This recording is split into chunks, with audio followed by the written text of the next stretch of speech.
Come to order. Normally, we don't start without Senator Durbin being here, but he's busy in another committee and will come along later. I have his permission to move ahead. So thank you all for coming. Today's hearing will highlight the challenges faced by state and local law enforcement when they encounter drones that pose threats to their own public safety.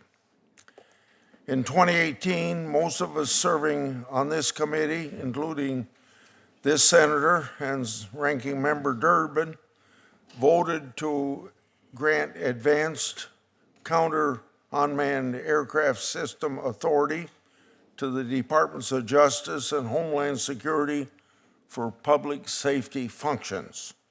These authorities have been extended temporarily 8 times since they were originally signed into law in 2018, which is a testament to their importance.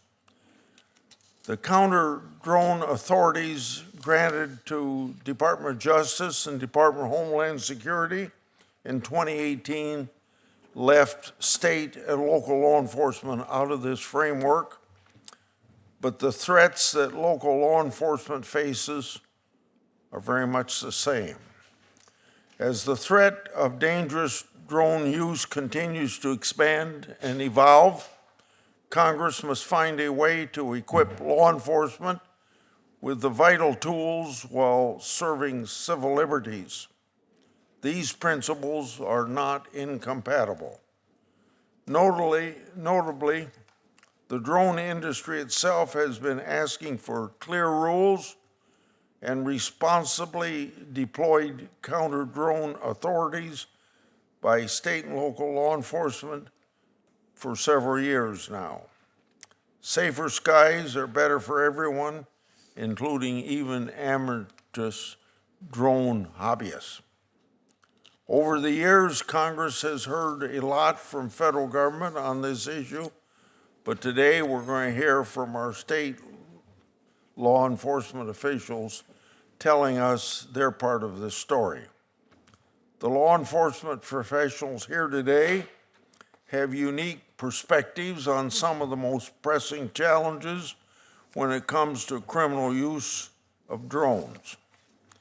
These include correctional facilities where organized crime groups bombard prisons with contraband like dangerous weapons, drugs, cell phones, and tools to aid escape. Illegal drone incursions force prisons around the country to lock down at the expense of those who seek rehabilitation, education, and other programming while serving their sentences. Drones are also a massive threat at our southern border, where cartels use them to conduct surveillance of U.S. law enforcement, to smuggle dangerous drugs into our communities, and as weapons of war.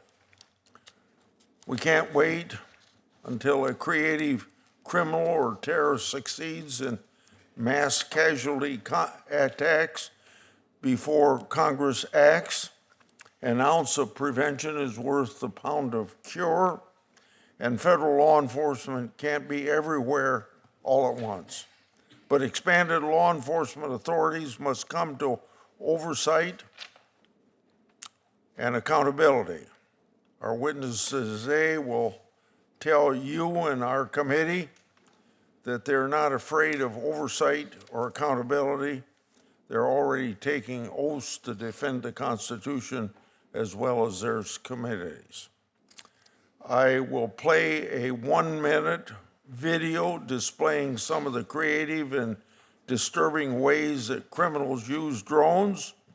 As it currently stands, there's very little our state and local law enforcement professionals can do about them, and that needs to change, and that's why we are having this hearing. Would you start the television. Drug cartels are now using drones. Smuggle drugs and other contraband inside multiple Georgia state prisons. U.S. law enforcement official could not immediately quantify the number of drones, type, or amount of drugs encountered. The cartels authorize the use of weaponized drones, explosives against CBP personnel and U.S. law enforcement down there at the southern border. And you can quite literally see a bomb drop from this drone and actually make contact down there. In recent years,